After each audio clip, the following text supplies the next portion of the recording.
Hello guys, आप सभी का स्वागत है। और एक टॉपिक था पहले अपने lifting techniques, patient lifting technique करके, है ना। उसके अंदर अपने बताया था कि कैसे पेशेंट को लिफ्ट करना, स्टैंडिंग अप, सिटिंग डाउन, ये सब। और उसके साथ में जो डिवाइस का यूज़ किया जाएगा, भाई कौन कौन से डिवाइस अपनी हेल्प कर सकती हैं, उसके बारे में भी उसमें पढ़ा था अपन ने। ठीक है, अभी जो टॉपिक है वो उसी से रिलेटेड है। और कई बार 20 नंबर में डायरेक्ट पूछा जाता है, जैसे मेरे एग्ज़ाम में पूछ लिया था ये 20 नंबर में पेशेंट लिफ्टिंग टेक्निक वाला। तो उसमें मैंने साथ में ये एक वाला इसका भी ऐड कर दिया, जैसे पेशेंट को कैसे ट्रांसफ़र करते हैं। तो अगर आपके पास में 20 नंबर में ऐड करने को कुछ हो नहीं, तो इसमें से उठा के आप ऐड कर सकते हैं, क्योंकि लिफ्टिंग में वही है ना। लिफ्टिंग में अपने को टेक्निक्स भी बता देनी और साथ में आप एक लिफ्टिंग की मतलब प्रोसेस भी समझा सकते हो कि भाई पेशेंट को बेड से आप लिफ्ट कर रहे हो और स्ट्रेचर पे ले जा रहे हो। तो ये हो सकता है, मतलब है ना, आप ऐड ऑन कर सकते हो उसमें।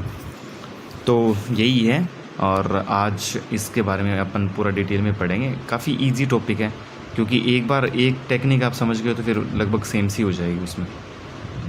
तो methods of lifting and transporting patients. Patient transporting का मतलब है वन प्लेस से अनदर प्लेस तक पेशेंट का सेफ मूवमेंट करवाना। पेशेंट को ट्रांसपोर्ट करने का क्या मतलब पेशेंट एक जगह से दूसरी जगह पे अपने को ट्रांसफ़र करना। जैसे कि ये समझो, आप अपना वार्ड है, पेशेंट का वार्ड है, वहाँ से अपने को एक्सरे रूम के अंदर लेके आना है। तो कहाँ पेशेंट का वार्ड और कहाँ एक्सरे रूम, तो इतनी दूर के अंदर उसको ट्रांसपोर्ट तो करने पड़ेगा ना अपने को। तो वो क्या है, वो है पेशेंट ट्रांसपोर्टिंग, उसको बोलते हैं।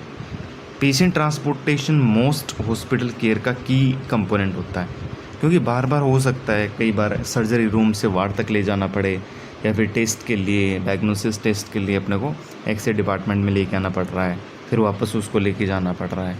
तो बार बार ऐसे ट्रांसपोर्ट करना पड़ता है।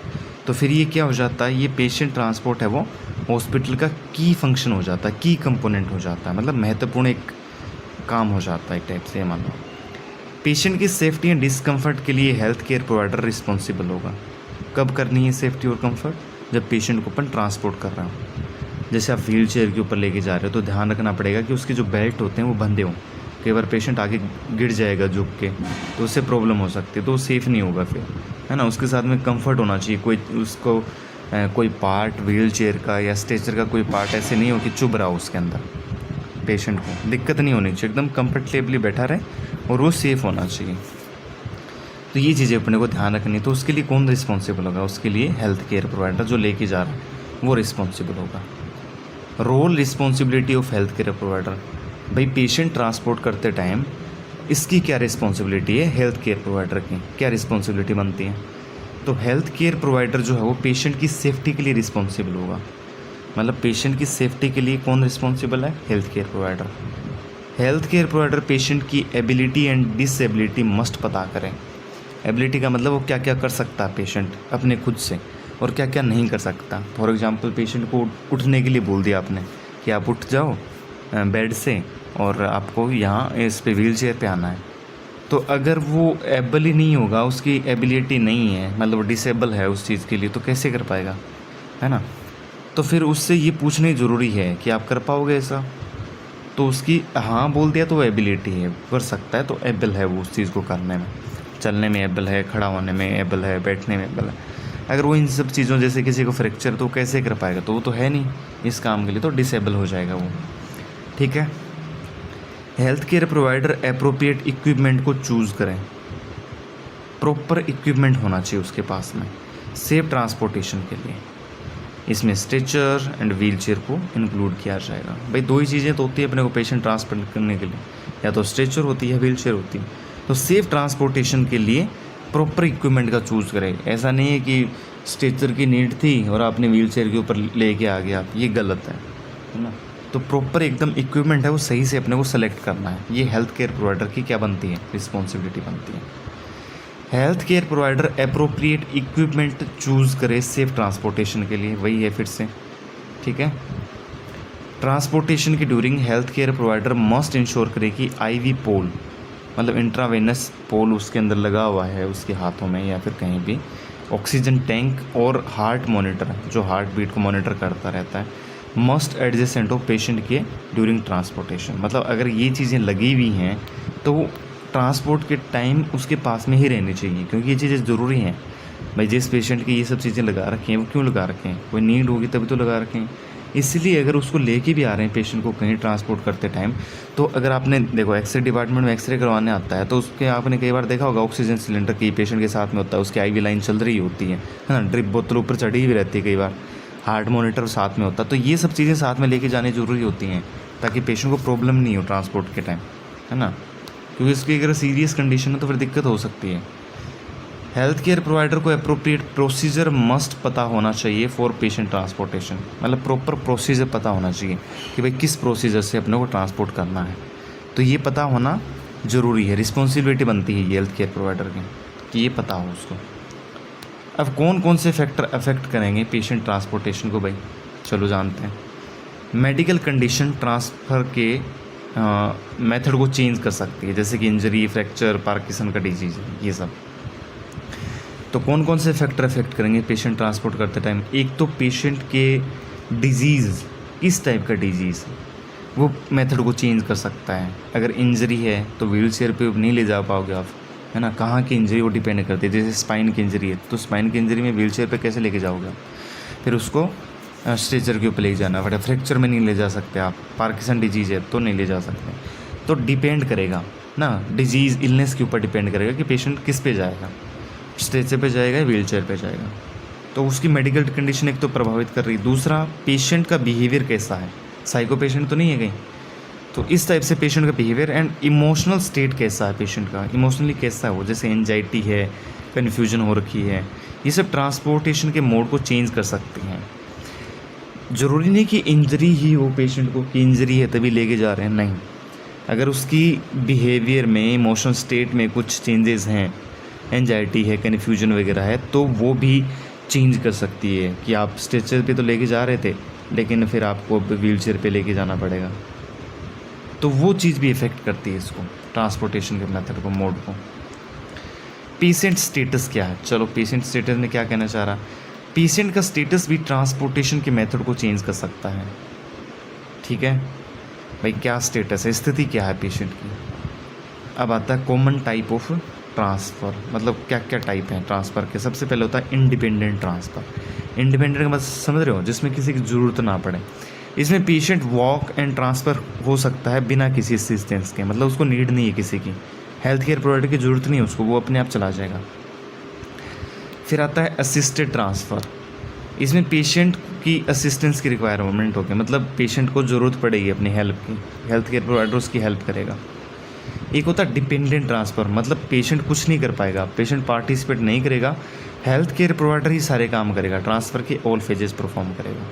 तो डिपेंडेंट ट्रांसफ़र में कौन डिपेंडेंट होगा, पेशेंट डिपेंडेंट है पूरा का पूरा, है ना, हेल्थ केयर प्रोवाइडर पूरा काम करेगा, पेशेंट कुछ नहीं कर पाएगा अभी यहाँ पे। तो ये 3 टाइप के ट्रांसफ़र होते हैं।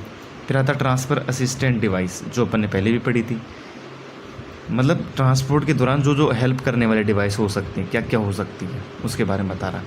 ये डिवाइस ट्रांसपोर्टेशन का सेफर मीन प्रोवाइड करेंगे, मतलब सेफली ट्रांसपोर्ट करेंगे अपने पेशेंट को।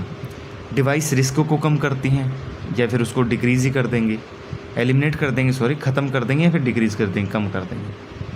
पेशेंट को वन प्लेस से अनदर प्लेस में ट्रांसफ़र के ड्यूरिंग सेफ्टी इम्प्रूव करेंगे। तो एक तो रिस्क कम कर देंगे, भाई डिवाइस से जो जो रिस्क हो रही थी उसको ख़त्म कर देंगे या कम कर देंगे, और पेशेंट को एक स्थान से दूसरे स्थान पर ले जाने में सेफ्टी बढ़ाएंगे, वो सेफ्टी इंप्रूव कर देंगे और उसकी सेफ्टी प्रॉपरली बनाएंगे, फिर वो सेफ कर देंगे पूरा पेशेंट को। तो उसमें सबसे पहले आता है ट्रांसफ़र बेल्ट, पहले भी पढ़ा था अपन ने ट्रांसफ़र बेल्ट। इन बेल्ट का यूज असिस्ट करने के लिए किया जाएगा, ना कि पेशेंट लिफ्टिंग में। पेशेंट को उठाएंगे नहीं ट्रांसफ़र बेल्ट लगा के, नहीं, सिर्फ उसकी हेल्प लेंगे अपन, असिस्ट करने के लिए यूज़ करेंगे। मतलब पेशेंट को ग्रिप बना के पकड़ना है तो उसके चारों तरफ वो बेल्ट बांध देंगे, फिर उसके अंदर ग्रिप होती है हाथ से पकड़ने की, तो वो पकड़ के उठा लेंगे इन द सेंस पकड़ के हेल्प कर लेंगे। बाकी तो पेशेंट को हाथ से उठाना पड़ेगा ना, अपने को पूरा सपोर्ट देना पड़ेगा।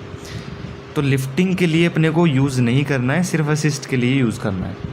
ट्रांसफ़र बेल्ट ग्रिप प्रोवाइड करेंगे, देखो उसके अंदर छोटे छोटे, जैसे ये ट्रांसफ़र बेल्ट है ना, तो इसके साइड में छोटे छोटे ग्रिप लगे होते हैं ऐसे, तो इसमें हाथ डाल के हेल्थ केयर प्रोवाइडर्स को उठा लेगा ड्यूरिंग ट्रांसपोर्टिंग। ठीक है, पेशेंट एंड ग्रिप के लिए क्लॉथ की ग्रिप रिक्वायर्ड नहीं होगी, समझ रहे हो आप। मतलब ट्रांसपोर्ट करते टाइम पेशेंट को कपड़ों से नहीं पकड़ना पड़ेगा, या फिर पेशेंट को नहीं पकड़ना पड़ेगा हाथ वगैरह ऐसे कुछ चीज़ें। तो फिर ये अपना जो ट्रांसफ़र बेल्ट है वो हेल्प कर देगा, क्योंकि उसके अंदर ग्रिप लगी हुई है। ठीक है, तो कपड़ों की रिक्वायरमेंट नहीं होगी अपने ग्रिप बनाने के लिए। पेशेंट को ग्रिप के थ्रू होल्ड किया जा सकेगा, है ना। ग्रिप के थ्रू पेशेंट को अपन क्या कर सकते हैं, होल्ड कर सकते हैं। तो ट्रांसफ़र बेल्ट है वो इस टाइप से काम आएगा। फ्रिक्शन रिड्यूसिंग डिवाइसेस क्या होती हैं भाई, इसमें फ्रिक्शन रिड्यूसिंग सीट्स, जिसमें स्लाइडिंग सीट्स शामिल करी जाएंगी। मतलब जो घर्षण कम करने वाली सीट जो होती हैं उनका यूज़ किया जाएगा। इनको पेशेंट के बेड के नीचे प्लेस किया जाएगा, यानी पेशेंट बेड के नीचे अपन इसको रखने वाले हैं, फ्रिक्शन रिड्यूसिंग डिवाइसेस को। दी सीट स्पेशलाइज फैब्रिक की बनी होती हैं, मतलब एक इसमें स्पेशल फैब्रिक होता है इन सीट के अंदर, है ना। जैसे कपड़े नहीं होते अलग अलग फैब्रिक के, कॉटन का होता है, कोई लिनन का होता है, कोई पॉलिस्टर का होता है, वैसे ही ये जो सीट होती हैं वो एक स्पेशल फैब्रिक की बनी होती है, उसके अंदर भी स्पेशल कपड़ा सा लगा होता है। इनका लो फ्रिक्शन होता है, मतलब फ्रिक्शन इसके अंदर कम हो जाता है, मतलब एक टाइप से चिकना नहीं होता, फ्रिक्शन कम। जैसे नायलॉन जो होता है, नायलॉन बिल्कुल कम फ्रिक्शन होता है उसमें। स्लाइडिंग सीट की हेल्प से पेशेंट को बेड से स्ट्रेचर पर गेट आउट करने में हेल्प मिलेगी। तो बेड से अगर स्ट्रेचर के ऊपर ले रहे हैं तो स्लाइडिंग सीट है वो अच्छा खासा हेल्प कर जाएगी उसमें वो। स्लाइडिंग बोर्ड या फिर ट्रांसपोर्ट बोर्ड, अब ये कैसे काम करेंगे। ट्रांसपोर्ट बोर्ड या स्लाइडिंग बोर्ड जो होते हैं वुड और प्लास्टिक के बने होते हैं, लकड़ी या फिर प्लास्टिक के बने होते हैं। बोर्ड में फैब्रिक की क्लोथिंग होती है, इसके अंदर भी, बोर्ड के अंदर भी फैब्रिक की क्लोथिंग लगी होती है, मतलब इसके अंदर भी कपड़ा सा लगा होता है जो कि फ्रिक्शन को कम करता है। सेम वैसे ये भी फ्रिक्शन कम करेगा। लेकिन ये बोर्ड, ट्रांसपोर्ट बोर्ड होते हैं वो वुड या प्लास्टिक के बने होते हैं, वो सीट नहीं होती एक टाइप की, वो ये बने होते हैं अलग से मटीरियल के। पेशेंट को बेड से स्ट्रेचर एंड वाइसे वर्सा मतलब स्ट्रेचर टू वापस बेड के लिए स्लाइडिंग बोर्ड या फिर ट्रांसपोर्ट बोर्ड का यूज़ किया जाएगा। तो ये व्हील चेयर में यूज़ नहीं हो रहा अपना, ये स्ट्रेचर और बेड के बीच में यूज़ किया जा रहा है, ध्यान रखना इस चीज़ का, है ना। स्लाइडिंग बोर्ड हो गया, फिर फ्रिक्शन रिड्यूसिंग डिवाइस होगी और एक बेल्ट हो गया अपना, ये 3 डिवाइस इंपॉर्टेंट है। उसके बाद में तो जनरल प्रिपरेशन फॉर ट्रांसपोर्टेशन, भाई क्या क्या प्रिपरेशन अपने को नॉर्मली करनी पड़ती है ट्रांसपोर्ट करते टाइम। पेशेंट को ट्रांसफ़र करने से पहले हेल्थ केयर प्रोवाइडर है वो करेक्ट पेशेंट को आइडेंटिफाई करें। भाई वार्ड के अंदर इतने सारे पेशेंट होते हैं, अब हमने किसको ले जाना है उसको पहचानना भी तो पड़ेगा ना पहले, तो इसलिए करेक्ट पेशेंट को क्या करेगा, वो आइडेंटिफाई करेगा। सेफ्टी स्ट्रेप को फास्टन किया जाए, फास्टन का मतलब पेशेंट की बॉडी के ऊपर बांधा जाए, उसको लपेटा जाए, ताकि पेशेंट को ट्रांसपोर्ट के ड्यूरिंग होने वाले हजार्डस से प्रोटेक्ट किया जा सके। तो सेफ्टी स्ट्रेप जो होते हैं, स्ट्रेप्स मतलब समझ रहे हो, कोई चीज़ जैसे बेल्ट होता है ना, वैसे स्ट्रेप होते हैं बांधने के। तो पेशेंट की बॉडी पे अपन सेफ्टी स्ट्रेप बांध देंगे ताकि पेशेंट को ट्रांसपोर्ट करते टाइम जो हजार्डस हो सकते हैं, जो रिस्क हो सकते हैं, उससे प्रोटेक्ट किया जा सके, उससे बचाया जा सके। तो सेफ्टी स्ट्रेप इसलिए बांधते हैं, पहले पेशेंट को आइडेंटिफाई करेगा, उसके बाद में सेफ्टी स्ट्रेप बांधेगा। उसके बाद में अगर मेडिकल डिवाइस से कनेक्ट है पेशेंट, है ना, जैसे कि आईवी कैनुला है या फिर यूरेथ्रल कैथेटर लगा हुआ है। यूरेथ्रल कैथेटर जो होता है ना, यूरिन निकालता है वो पेशेंट की, जिसकी किडनी ठीक नहीं है या फिर यूरेटर ठीक नहीं है, तो वहाँ पे अपन कैथेटर डाल देते हैं और यूरिन है वो बाहर ही निकाल लिया जाता है, स्टोर कर लिया जाता है डायरेक्ट, एक पाउच सा लटका रहता है। यूरिनरी बैग जो होता है ना, पेशेंट हाथ में लेके जो घूमता रहता है, अगर देखा हो आपने तो वो अगर लगा हुआ है तो ट्रांसफ़र के टाइम इसको हेल्थ केयर प्रोवाइडर क्लैम्प करे मतलब साथ में बांध के लेके आएगा वो उसके, ठीक है। अब इक्विपमेंट प्रिपरेशन कैसे करनी है, इक्विपमेंट कौन कौन से भाई, जो वही स्ट्रेचर व्हील चेयर वो सब कैसे अपन प्रिपेयर करेंगे ट्रांसपोर्ट के लिए, तो उसके बारे में भी बात करते हैं। हेल्थ केयर प्रोवाइडर इक्विपमेंट को प्रिपेयर करे लाइक स्ट्रेचर व्हील चेयर को, देखो ये इक्विपमेंट उसको रेडी करने हैं ट्रांसपोर्ट करने के लिए। हेल्थ केयर प्रोवाइडर इक्विपमेंट की हाइट को एडजस्ट करें, समझ रहे हो आप, जो हाइट है इक्विपमेंट की, जैसे व्हील चेयर या फिर स्ट्रेचर की हाइट अपन ने ऊपर नीचे कर रखी है, तो उसको एडजस्ट करके प्रॉपर पेशेंट के हिसाब से रखना है, ठीक है। हेल्थ केयर प्रोवाइडर जो है वो इक्विपमेंट की कुशन पोजीशन, आर्म रेस्ट को चेक करें, है ना। कुशन की पोजीशन मतलब जो तकिया होता है, कुशन होता है ना, जो गद्दीदार चीज़ होती है उसकी पोजीशन चेक करें। और आर्म रेस्ट, अगर व्हील चेयर के ऊपर ले जा रहे हैं तो आर्म रेस्ट जो होता है उसको भी चेक करे वो, ठीक है। इन दोनों चीज़ों को वो चेक करेगा। अगर नेसेसरी हो, अगर ज़रूरी हो, तो health care provider safety step attach करे इक्विपमेंट के साथ में। सेफ्टी स्टेप है ना, जो बेल्ट वगैरह होते हैं जिसमें पेशेंट को बैठाने के बाद में, जैसे व्हील चेयर पर बैठाते हैं उसके बाद में उसको जो सेफ्टी स्टेप बेल्ट से होते हैं उनसे बांध दिया, या फिर व्हील स्ट्रेचर के ऊपर आपने देखे होंगे तो वो एक बेल्ट से आप बांध देते हैं ताकि पेशेंट इधर उधर लुढ़के नहीं, है ना। तो अगर ज़रूरी हो तो वो क्या कर देंगे अपन, अटैच कर देंगे इक्विपमेंट के साथ में। इक्विपमेंट क्या है, इक्विपमेंट यहाँ पे अपना व्हील चेयर और स्ट्रेचर है, उन दोनों की बात कर रहा है। हेल्थ केयर प्रोवाइडर इंश्योर करे, क्या इंश्योर करे भाई, कि stretcher and wheel chair safe हों और रेडी हों। दोनों चीज़ें अगर लेके जानी है अपने को, जैसे स्ट्रेचर लेके जाना है या व्हील चेयर लेके जानी है, तो अपने को चेक करना है कि वो क्या होना चाहिए, एकदम सेफ़ होना चाहिए और ट्रांसफ़र करने के लिए रेडी होना चाहिए। ठीक है, 15 मिनट की क्लास हुई, ये पढ़ लेते हैं अपन, एक मेथड पढ़ लेते हैं इसमें, patient transfer from bed two wheel chair. तो पेशेंट को कैसे अपने को ट्रांसपोर्ट करना है, कहाँ से, बेड से व्हील चेयर के ऊपर। चलिए, अगर पेशेंट को बेड से व्हील चेयर पर ट्रांसफ़र किया जाना हो तो पेशेंट कोऑपरेट होना चाहिए भाई, अपना कोऑपरेटिव होना चाहिए। जो अपन कहेंगे वो उसके साथ में अपनी हेल्प करेगा, मतलब उसको उठने के लिए बोलेंगे तो वो थोड़ा अपने तरफ से जोर लगाएगा उठने के लिए व्हील चेयर से, है ना। बैठेगा पहले बेड पे, फिर वो नीचे उतरेगा, फिर वो चलेगा, फिर अपन जैसा जैसे बोलेंगे कि अब व्हील चेयर पे पीछे आप झुक के बैठो, तो वैसा करना चाहिए वो। तो कोऑपरेटिव होना चाहिए वो, अगर अपन बेड से कहाँ ले जा रहे हैं पेशेंट को, व्हील चेयर पर। ठीक है, तथा वेट को बोथ लेग पर वियर करने वाला होना चाहिए, मतलब पूरा का पूरा वजन जो है अपनी दोनों टांगों पे मतलब वियर कर सके, खड़ा हो सके आसानी से। तो ऐसा पेशेंट ही अपन ट्रांसफ़र कर पाएंगे। इसके लिए पेशेंट को असिस्टेंस की नीड होगी भाई, खड़ा करने के लिए तो नीड होगी अपने को, है ना, अपनी नीड होगी उसको।